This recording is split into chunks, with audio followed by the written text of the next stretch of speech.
Great afternoon, ladies and gentlemen. It's lovely to see everybody for our second session of the day, and I'm going to invite Nita to open our first Cambridge Community Board meeting with our karakia. Thank you, Nita. Tēnā no, hui tātou katoa. Ordinarily, this wouldn't feel like we already know each other really, really well, so let's pretend this is the first time we're meeting together. E mihi atu ana a kia koutou, kia tātou I tēnei ahi. Tērā te kōrero ki ngi tāwhiao e mea ana ko areka hānara tōku hauna kaha, ko kemureti tōku oko horoi, ko ngārua wāhia tōku tūranga waiwai. Waiho mā tērā tongi kura, hei koro waihia tātou I roto I tēnei huihuinga kia ino I tātou. E te atu I tō wāhi ngaro tiruhi ata whaitia mai mātou au ponunga, ko hui nei tēnei ahi, ki te ata kōrero, ki te whakau anō hoki I tēnei poari, hei poari hapori mō kemureti, mō te oko horoi, I tongi kuretia e ki ngi tāwhiao I tōna wā. Manakitia tautokona arahina tēnei kāhui mō ngā tau kei mua tonu I te aroaro, ko I ukraiti tō mātou ariki. Āmene. Āmene. Kia ora, Nita. Kia ora. Afternoon, everybody, and it is a delight to be here, and I get the privilege of opening the first Cambridge Community Board meeting for this triennium, and I just want to mihi te Nita for his karakia this morning. We had a long chat last week at our informal catch-up about the role of karakia, rituals and rhythms, Nita. We are very fortunate that Nita, in another life, he is a deacon in the Anglican Church, as well as his day job, so we have a rich knowledge and a beautiful wairua that we are blessed to have with Nita in his knowledge and his role. So thanks for opening for us, Nita, and looking after us today. It's a pleasure to be here. I just want to acknowledge Mike as the now mayor, not mayor-elect anymore. He's got the gold on, so welcome, Mike, and welcome to our two councillors who have been elected to the community board, Monty and Pip. Welcome. Welcome to the successful candidates to the Cambridge Community Board. It was lovely to meet you all last week, but well done. As I said earlier, it takes courage, commitment and dedication to your community to stand. And the community boards are right at the front of that community relationship. They're a really, really important function of local government and play a really important role in New Zealand. So firstly, I'd like to thank you all for standing. I'd like to acknowledge the people who stood and weren't successful, but as Mike said earlier too, let's hope they stand again next time. But know that you will fulfil your duties with the passion and commitment that you all demonstrated through your campaign. So welcome to this first meeting. And I just want to acknowledge in the gallery, family, friends, the Deputy Mayor, Joe Davies-Colley, other councillors who have stayed on to support this meeting, mana whenua reps and staff, the media, a range of people in our gallery. So welcome everybody. This should be a reasonably fast meeting. Actually, there's not too much on the agenda today, but the first thing I'm going to do is call for apologies. Are there any apologies? No? Thank you. And the first, it's like a drum roll, is that the first role today before we elect the chair, which is a most important role, is that we now ask you to come forward and do your declarations as community board members elect. And I'm going to ask Mayor Mike whether he will stand and receive you all as you complete your declarations and take the oath of office, as we say. And this will be done alphabetically. And Pip and Monty, we will ask you to go last, if that's okay. So, and it says here, sorry, I'm following instructions. A photo will be taken of you all at the signing of your declaration, just like we did with the councillors. So ask for your patience as we do that. So we will commence, and Mike will go with the first person in the alphabetical list. Thank you, Steph. Right, so the first person for the Cambridge Community Board is Stuart Dromgoole.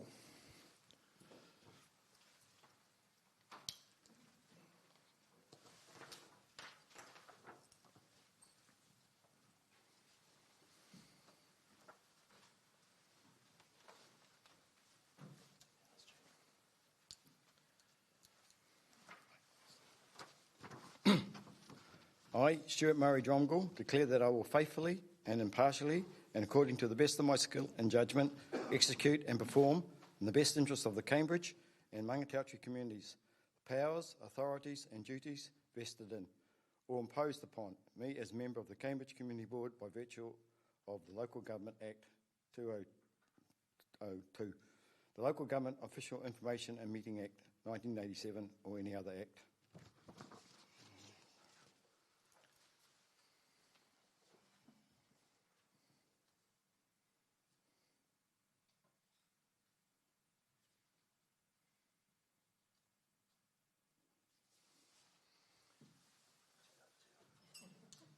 To the side again, just pretend to sign. So all of you to pretend to sign at the end. Lean forward, that's it, lean forward, that's it, there we go, there we go, done before you there. Smile again, and go again one more time, done, there we go. This one, there we go.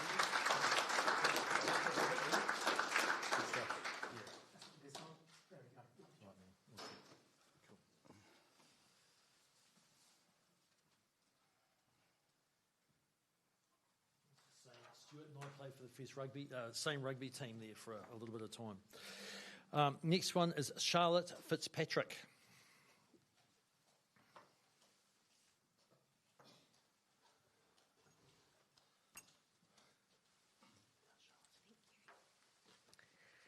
I, Charlotte Louise Fitzpatrick, declare that I will faithfully and impartially and according to the best of my skill and judgment execute and perform in the best interests of the Cambridge and Maungatautari communities the powers, authorities and duties vested in or imposed upon me as a member of the Cambridge Community Board by virtue of the Local Government Act 2002, the Local Government Official Information Act and Meetings Act 1987 or any other act.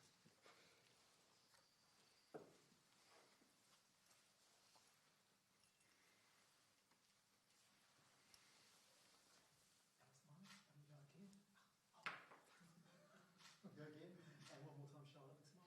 Done. Charlotte, thank you, Charlotte.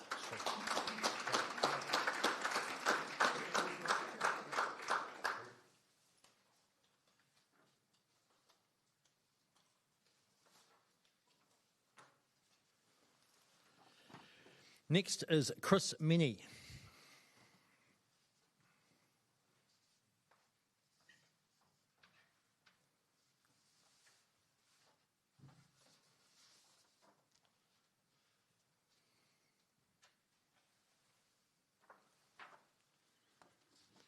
I, Christiane Cornelis Minet, declare that I will faithfully and impartially, and in accordance to the best of my skill and judgment, execute and perform, in the best interest of the Cambridge and Maungatautari communities, the powers, authorities, and duties vested in or imposed upon me. As a member of the Cambridge Community Board by virtue of the Local Government Act 2002, the Local Government Official Information and Meetings Act 1987 or any other act.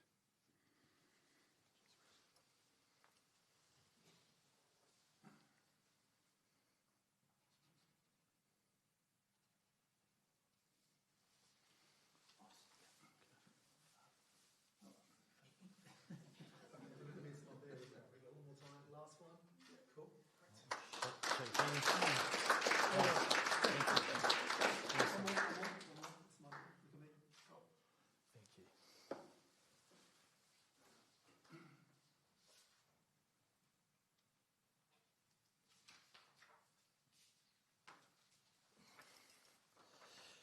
Right, next we have Gerda Venter.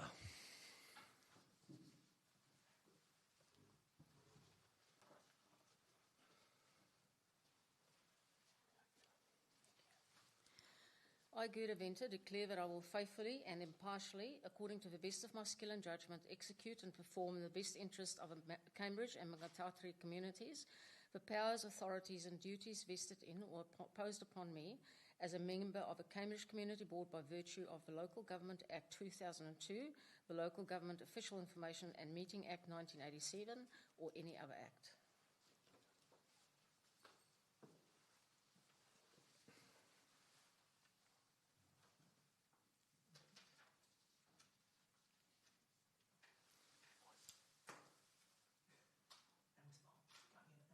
One more time. Well done. Well done. Thank you.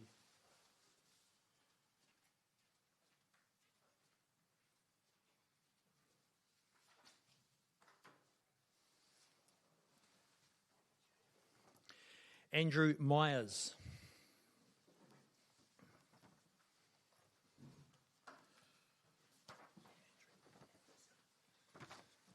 I, Andrew David Myers, declare that I faithfully and impartially, and according to the best of my skill and judgment, execute and perform in the best interests of the Cambridge and Mangatautari communities the powers, authorities and duties vested in or imposed upon me as a member of the Cambridge Community Board by the virtue of the Local Government Act 2002, the Local Government Official Information and Meetings Act 1987 or any other act.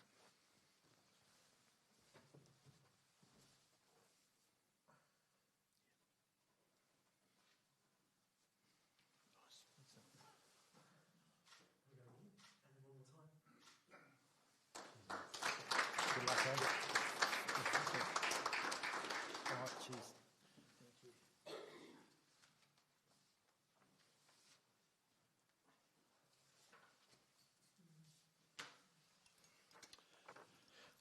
Philip Kempthorne, Pip.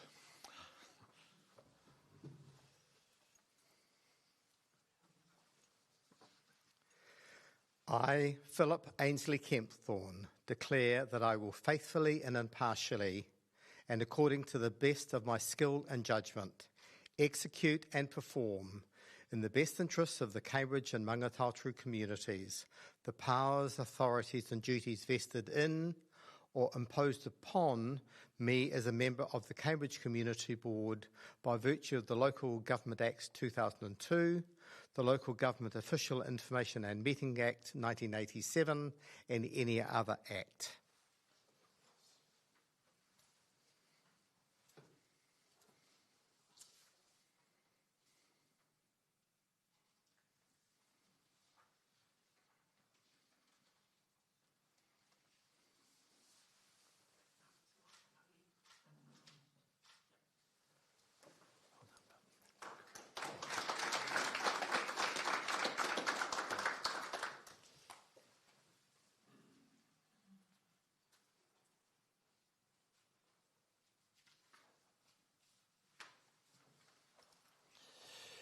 And Michael Montgomery, Monty. Thanks, Mike. I, Michael Graham Montgomery, declare that I will faithfully and impartially, and according to the best of my skill and judgment, execute and perform in the best interests of the Cambridge and Mangatautari communities the powers, authorities and duties vested in or imposed upon me as a member of the Cambridge Community Board by virtue of the Local Government Act 2002, the Local Government Official Information and Meetings Act 1987 or any other act.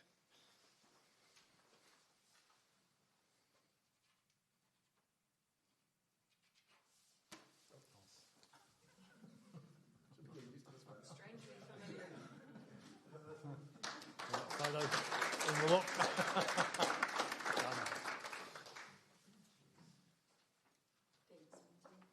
Stuart, Charlotte, Chris, Gerda, Andrew, Pip and Monty, thank you very much for the leadership that you've demonstrated.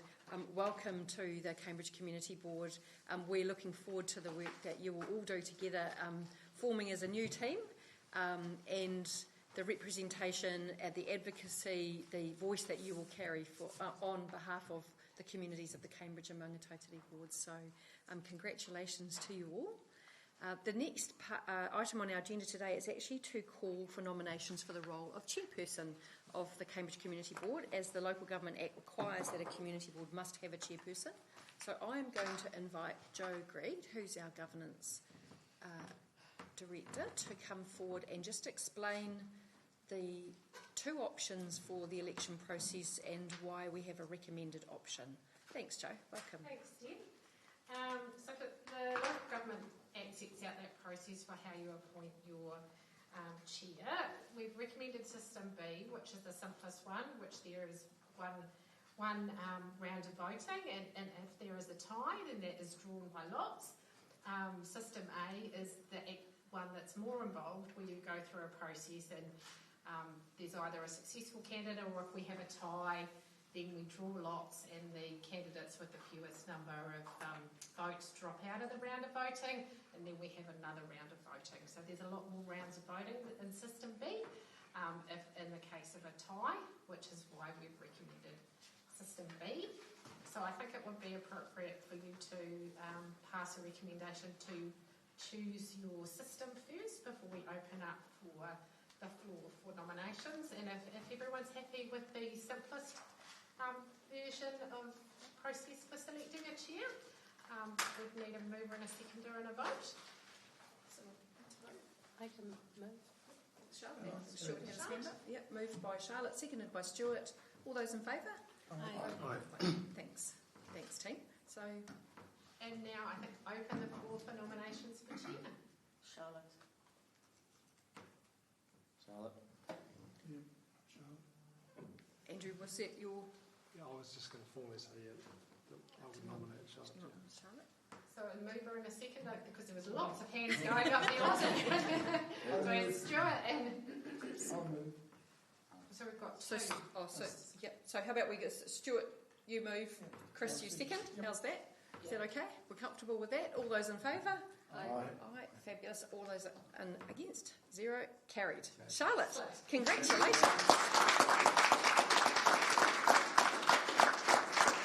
And now you move from campaign to work mode, so we'd like to invite you to come up and chair the rest of the meeting.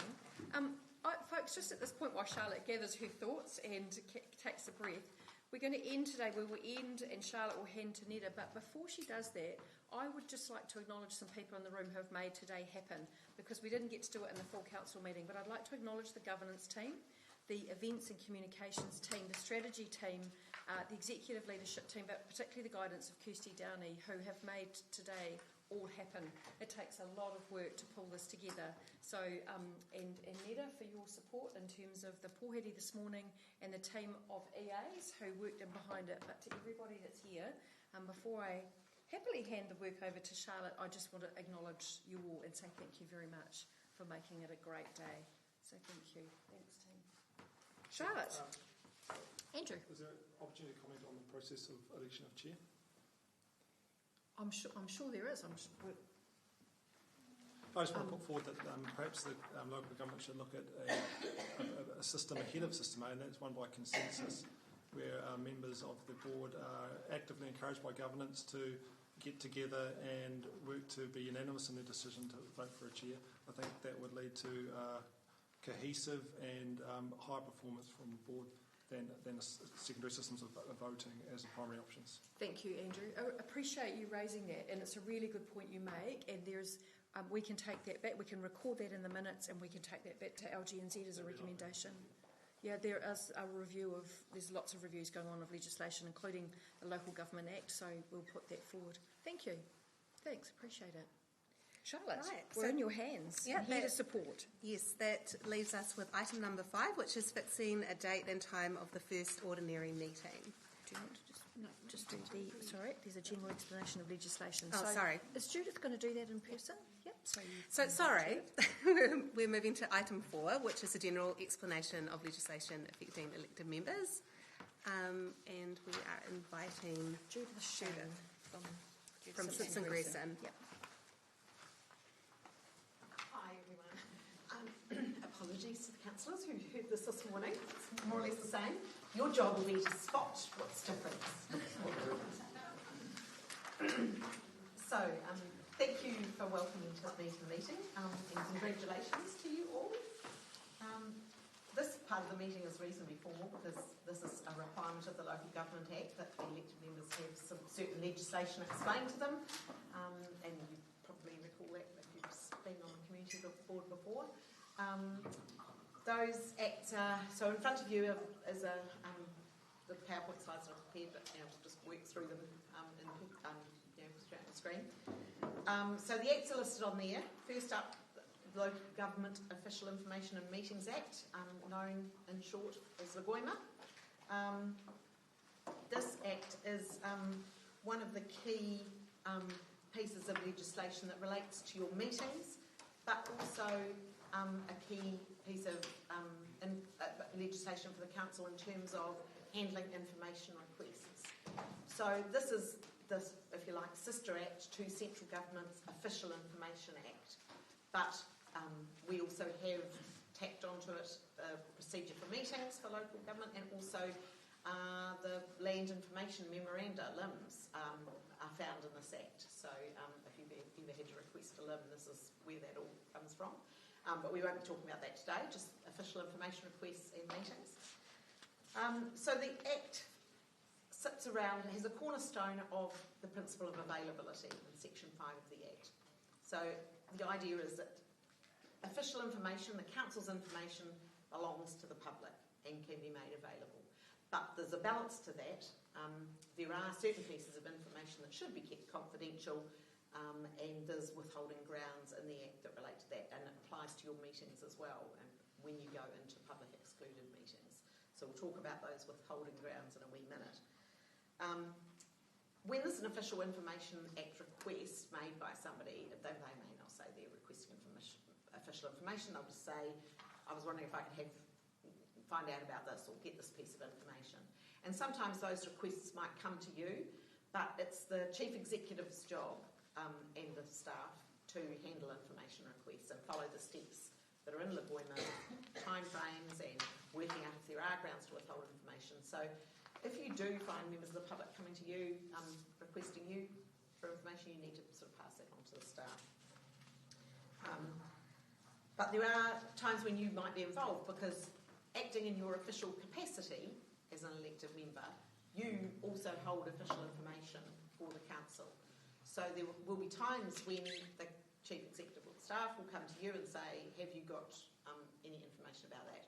The official information you hold could be emails or text messages or other message services, emails, photos, anything pretty much can be official information. So one of the things that you need to be careful about is to make sure that when you're communicating as a community board member and in that official capacity of council business, that you do that through the right channels, because it could be that if you sent an email and it's to do with council business but it's from your personal email address, it could still be official council business and official information under the Act.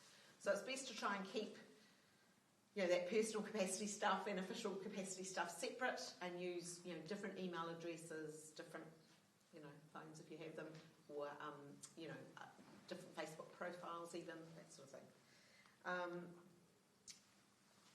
So just a final note about confidentiality as well. I talked about that principle of availability. That's sort of one of the reasons you need to sort of make sure any sort of detailed request for information goes through staff, because there are statutory duties about confidentiality in the Privacy Act that might come into something, contractual duties of confidentiality, and also in your standing orders there's provisions about confidentiality, so you need to sort of be mindful of all of that before you just sort of go and provide information to somebody if they ask for it. If we turn over the page and go to the meetings slide, I'll just quickly run through that. The meetings that you hold need to be in public, but there are times, of course, when you can make a resolution to go in public excluded, and we'll talk about those grounds in a minute. Meetings, agendas and reports need to be made available for inspection at least 2 working days before a meeting, unless there's an extraordinary meeting. As I said, the meetings need to be open to the public, and that includes to members of the media, unless you have passed a PX resolution. There's an obligation to sort of maintain order at the meetings, and you can ask people to leave when they're being disruptive. The other point to make is your standing orders have all the provisions that are in Lagoima are usually about the meeting procedure, are in the requirements for meetings are set out in the standing orders. There's also procedural requirements relating to meetings that are set out in the Local Government Act, but they also are usually in your standing orders. So standing orders are sort of the go-to place for your meetings and what needs to happen. As promised, if you flick over the page, here's a little slide with some of the key Lagoima withholding grounds.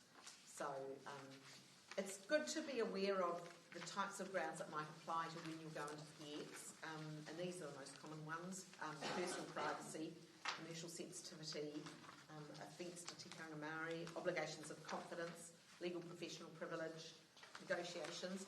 Staff will advise you about when there might be grounds to go into PX, but you are the decision makers, and you get to decide whether it's going to be in PX or not.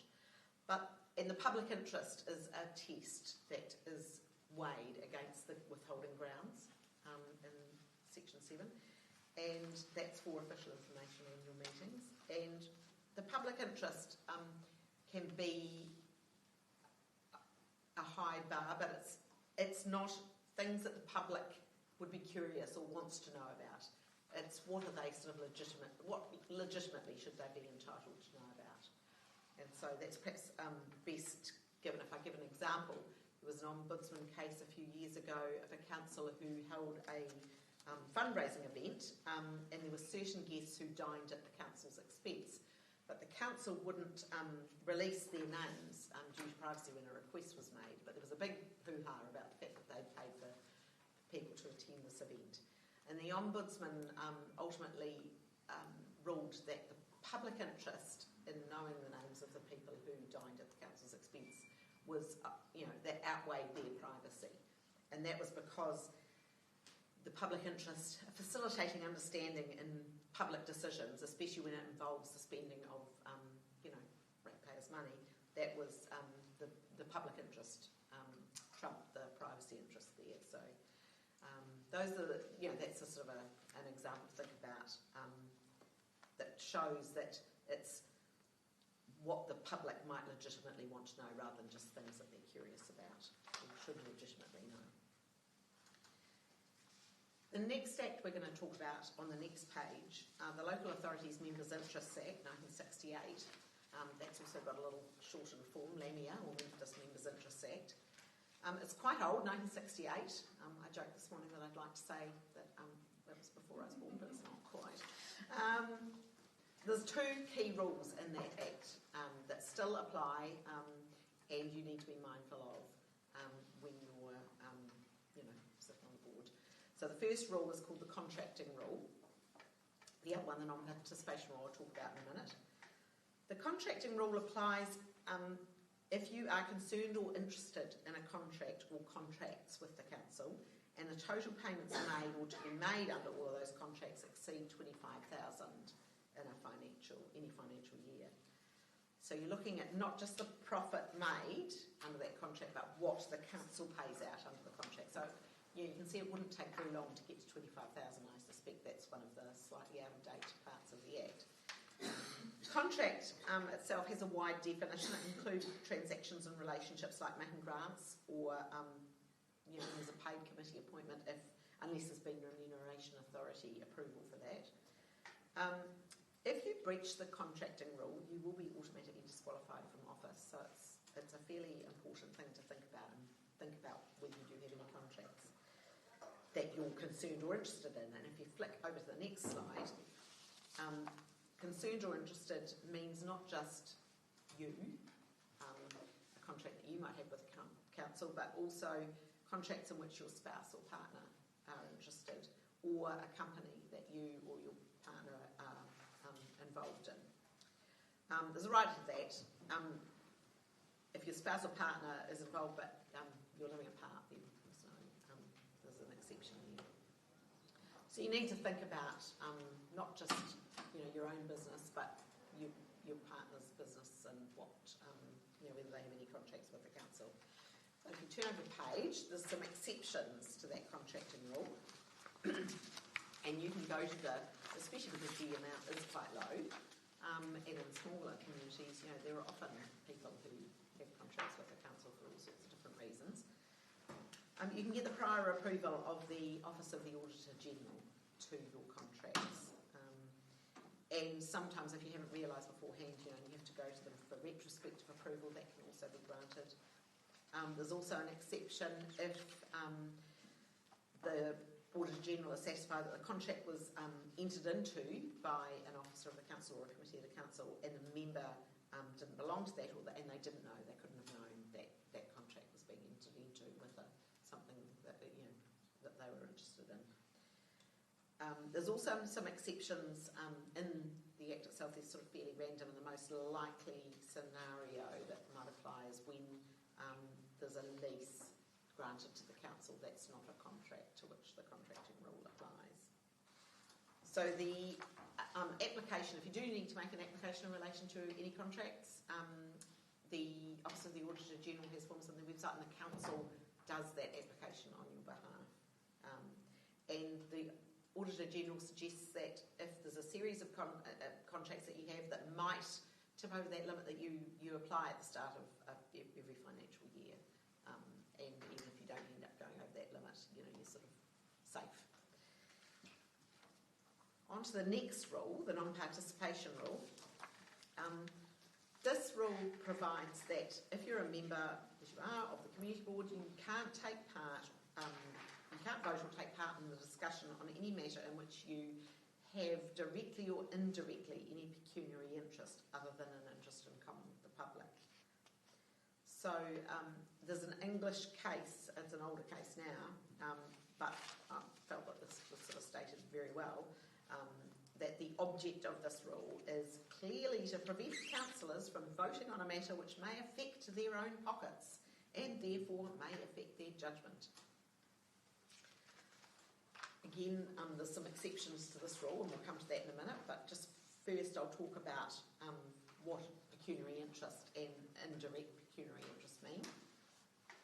So a pecuniary interest is a financial interest of some sort, and it can be not just where you could make a financial gain, it can also be where there might be a financial disadvantage to you. So when you're assessing whether you have a financial interest, you need to make that assessment for the particular matter under discussion and the particular decision being made as opposed to the subject matter in general.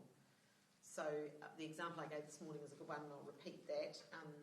We assisted the Masterton District Council, a councillor and the mayor of that council, when a complaint was made about their involvement in a decision which the complainer said they had a financial interest in through their partners, a deemed interest.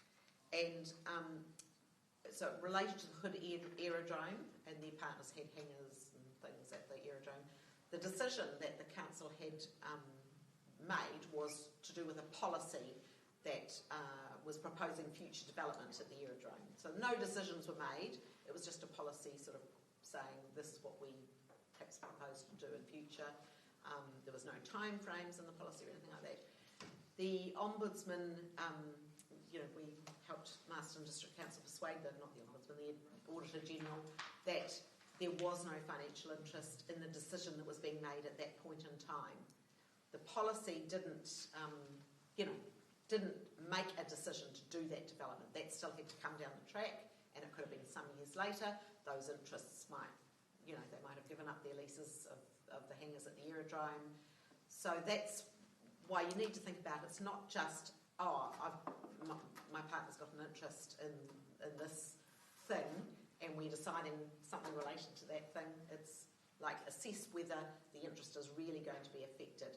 So when the council came to make any decisions about development at Hood Aerodrome, that would be when those the mayor and councillor, if their partner still had the interest, would need to stand aside, but not at a policy-making strategic sort of decision that may or may not happen down the track. The indirect pecuniary interest, which is on the other side of that slide there, what we're talking about there is whether a particular factual situation amounts to an indirect financial benefit. So somebody else might benefit from the situation, and it's whether an informed, objective bystander would think there was a likelihood or reasonable apprehension that the decision maker might be biased towards that decision, a particular decision, because of their indirect interest. And so the motives and good faith of councillors aren't in the picture. It's irrelevant whether you have good reasons for being involved in the decision. If you think that indirect financial interest means you might be caught by that non-participation rule, then seek some advice. Does somebody else, the objective bystander person, think that you might be biased? Like I said, there are some exceptions to this rule, and the one that's in that section in the rule itself is the interest in common with the public. So you don't have to stand aside, for example, if you're or the non-participation rule won't apply if you're making a decision to increase dog licensing fees, I don't know if that's something that the community board has a role in, but just because you own a dog and would be subject to paying that fee, a big part of your community is going to be dog owners as well, and so that's going to be an interest that you have that's in common with the public. So it's those types of situations that won't be caught by that non-participation rule. But if you're unsure in any case, talk to the Chief Executive and the staff, and they will guide you as to what they think. And if necessary, again, you can apply to the Office of the Auditor General and get their opinion on whether the interest is remote or insignificant and it won't influence your decision making, or they can actually grant an exemption. There's some other general provisions there as well, and you know, if the community board has any role in decision making on district plans, then that's another. If the decision relates to that, then that's an exception. The declaration of interest that you have to make at the meeting, it's not just, you need to make that at the meeting and it's declared in the minutes, and it means you can't discuss the matter beforehand or vote on it. So it's not just a case of not voting, it's not discussing either. Right, on to the next three pieces of legislation, and appropriately for Halloween, these are the scary pieces. They carry the big penalties. One of the things about the Lamia Act 1968, they hadn't really updated the penalties in that Act. You know, really the disqualification from office is the penalty that you would have to worry about, because if they did bring a prosecution, which hasn't happened forever, the penalties are so low, it's ridiculous anyway. But these acts have real sort of bite. So there's a maximum of 7 years imprisonment in the Crimes Act and Secret Commissions Act for breaching for an offence that we're talking about here. I mean, essentially these acts all relate to bribery and corruption and acting improperly for financial gain. So, you know, it is at the extreme end of things, but this is some of the legislation that we have to talk to you about, and it's good for you to be aware of it. And think about it in terms of the circumstances and the type of decisions that you might make. And I've got a couple of examples which might sort of help you sort of put it into a council context. So the Crimes Act defines council laws or elected members, community board members, and also employees of council as officials under that Act. And officials, it's an offence for an official to accept a bribe. And that's anything of value, and it applies to doing anything or omitting to do things in your official capacity. So examples might be receiving a payment to award a contract to someone, or to change a planning decision or something like that. You've received a payment of some sort, a bribe. There's also Section 105A, which talks about the corrupt use of official information. That makes it an offence to use or disclose information that you acquire as an official to obtain directly or indirectly for yourself or someone else a financial gain. So the example that I've got there is in relying upon planning proposals that you know are out there but aren't in the public domain yet, you go ahead and buy some land, or somebody that you're connected with buys some land, which will be advantageous to them in relation to the planning proposals. So just flick over the page. I've got a real life example of someone who was got 10 months home detention. This wasn't an elected member, it was an employee. The person had worked at Rodney District Council at the Northland Transport, so this is a wee while ago. They were overseeing contracts as infrastructure manager, and they received over 100,000 in gifts from a roading contractor to get some jobs. They ended up confessing voluntarily and gave evidence against other people, but that still wasn't enough to sort of excuse them from their offence, and they still did get 10 months home detention, but it would have been more. They only got 11 months discount for cooperation, but they still basically were detained. The Secret Commissions Act is the next act we need to talk about. That's 1910, so again that's a little bit old. It has some elements of both the bribes in the Crimes Act and the pecuniary interests in Lamia. Basically, this act's, the idea is in the sector the same. You must not use your office for improper gain. You can't receive a secret commission or accept a bribe or aid or abet somebody else in terms of receiving a secret commission. And there's an example over the page as well for that. There was a charity whose fleet vehicles were sent for servicing, and the person who was in charge of that received a commission from the fleet servicing place, and over 50 transactions there was $90,000 worth of secret commissions paid to them. That person received 11 months home detention and also were required to pay reparation to the charity. Last but not least, Financial Markets Conduct Act. An apology for the missing T in the title of the Act there. So the Financial Market Conduct Act, some of you might have come across this before. It's about how financial products and services are offered, promoted, sold and managed in New Zealand. And basically elected members are directors when they act, when the council might be acting in a transaction that involves the FMCA. So that might be a case where the council or one of the CCOs issues bonds or debt securities. Disclosure documents are required, and you need to make sure that there's no falsities in there. There's also, that's probably less likely to apply to community board members. It's probably going to be the insider trading side of the FMCA that might apply to you, and pretty much that's if there's information that you learn through your role about a listed company and take advantage of that, then you may breach that act. And there's a couple of examples on the next page of companies, but one that suggests that would be a breach of the Act, and one that doesn't. But I don't think I need to take you through those. The very last slide is other key statutes that will sort of could directly affect you as elected members. And I think, given the time, we probably don't want to spend too much time on that. I'll just note that in the appendix to the report, there's some comments on liability under the Local Government Act. And also, I think we talked briefly about the Privacy Act.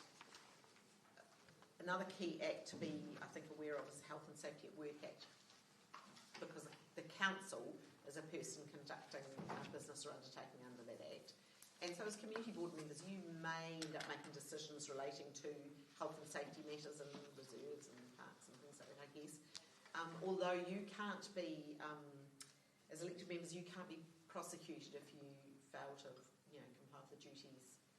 The chief executive and potentially, executive team members can. So you are subject to those duties, and even though you can't be prosecuted, you need to support the staff and look at the advice that they give you about health and safety and decisions that are for the purpose of health and safety, and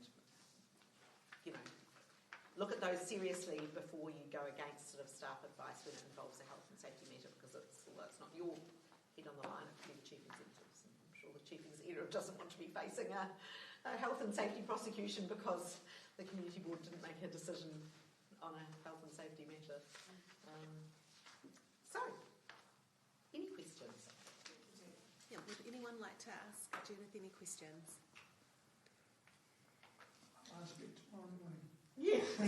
I know, there's a lot of information in the short time, I'm sorry, and that's probably you're going to get bombarded with all sorts of information in the next few weeks, I'm sure. That's great. Well, then we have a recommendation here that the Cambridge Community Board receives the report of Diana Aquilina, Legal Counsel, and Judith Shane, Senior Associate, Simpson Grierson, titled General Explanation of Legislation Affecting Elected Members, SEM number 1155796. Can I have and a seconder? Thank you, Gerda. All in favour? Aye. Against? Carried. Just one question. As a councillor sitting on the community board, what is our status in terms of voting, making, seconding or whatever with regard to?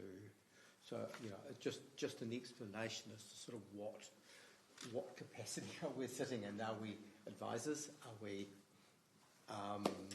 I'd just be interested to know... So do you have full voting rights on the community board? I do have a voting right. So we'll ask Josie to clarify your question. Thanks. Yes, you do. So you're fully fledged members of the community board now. So that's in terms of voting, moving and seconding, and everything that goes with that. Okay, thank you. Thank you. Monty, would you like to comment on that? Just the other thing to be aware of is that when we're in a dual capacity, something's being decided at community board level, it is then going to go forward to council, say a submission on something.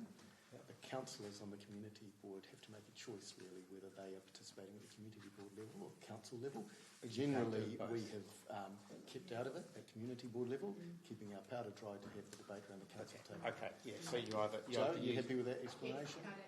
Great. Use your vote either in a community sense or in a... But you can't... Right. There's discretion required at times, and I'm sure you'll work your way through that, but yeah. It's mostly Monty's right. to do with predetermination at the subsequent step. Yes. Because you're not adequately addressing it if you've already you are predetermined by definition. So if something is going from the community board up to the council, it is best for the councillors to step aside. Okay, thank you. Okay, are you satisfied with that? Yes. Perfect. All right, so that takes us to item number 5, fixing of a date and time of the first ordinary meeting. So we have a recommendation that the first ordinary meeting of the Cambridge Community Board be held on Wednesday the 10th of December 2025, commencing at 6 p.m. in the Kaipaki Room at Waipa District Council Service Centre on Wilson Street in Cambridge. Can we move it forward a bit? Because I'm flying out on the 7th of December, and I would like to attend if it's not inconvenience for anyone. Yeah, so there is a bit of organisation and behind the scenes, Gerda. Yep. So Joe's popping up. Joe, do you want to come and talk to that? And whether there's a chance to move the date. We are trying to accommodate people at the moment, hence why Te Amutu are not being sworn in this afternoon, because people have got things going on. So there's a request, Charlotte, from the 10th to the... Yeah, to move from the 10th to the 8th, or before the 8th. Before the 8th. Before the 7th. Before the 7th. I also have a conflict on the 10th. Okay, so if we have a look quickly, if we just take a minute to look at the 2 minutes, we'll just, because we put the location in the meeting room, so we'll just, can you look and see, because we do have some other bookings, so we'll just do that very, very quickly, and just make sure we can accommodate you in the room, because we have some external bookings, but then maybe you're looking at the Wednesday before, would that suit best, or No, not? I can't do. That's the 4th. Here we go. Oh, sorry. Australia. What? I know, and once they're in your calendar next year, it'll all be I fine. can't do the 3rd, but I could give my apologies, or I could potentially connect. If we have a community meeting, do we need both councillors at it? No. So we just need to have a quorum. So technically, if Gerda and Andrew are not available on the 10th, we would still have a quorum and could still run our meeting with you. Noted as an apology. I'm a dial-in on the 10th too. You're A dial-in on the 10th. on the 10th. That's fine. Which is diabolical in that room too. Yeah. Okay. So I'm happy to be the only darling on the 3rd. That is, That does sound practical. okay. So the 3rd happy to dial work? in Just on the checking the 3rd. venue. All right, just one The moment. governance team are checking the venue, so we'll hopefully make that 3rd work.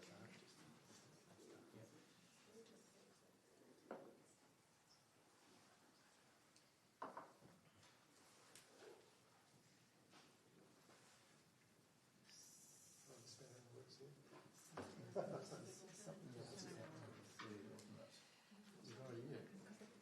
Don't have something come up on the 3rd of June. We could horse trade venue, Joe, if that helps. Yeah. So we can always help. We can always request that we can move some external bookings and help them get another venue if The required. staff function is on the 3rd. Okay, never mind. Could we We can't have it on the, I don't think the 3rd. could it be the 8th? Yeah. I know Wednesdays is a sort of the traditional day.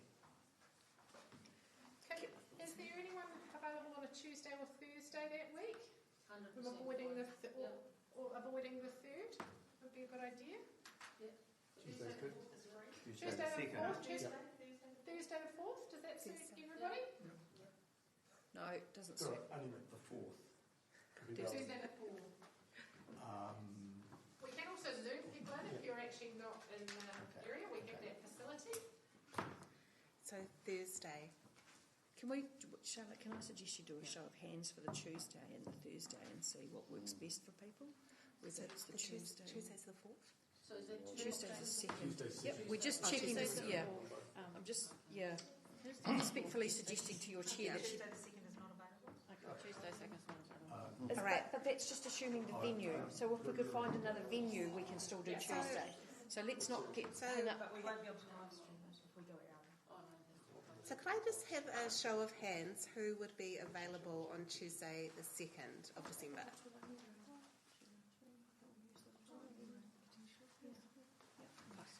And Thursday the 4th?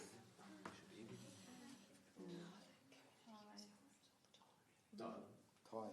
So the 4th might be the better one. Thursday the 4th. Thursday the 4th.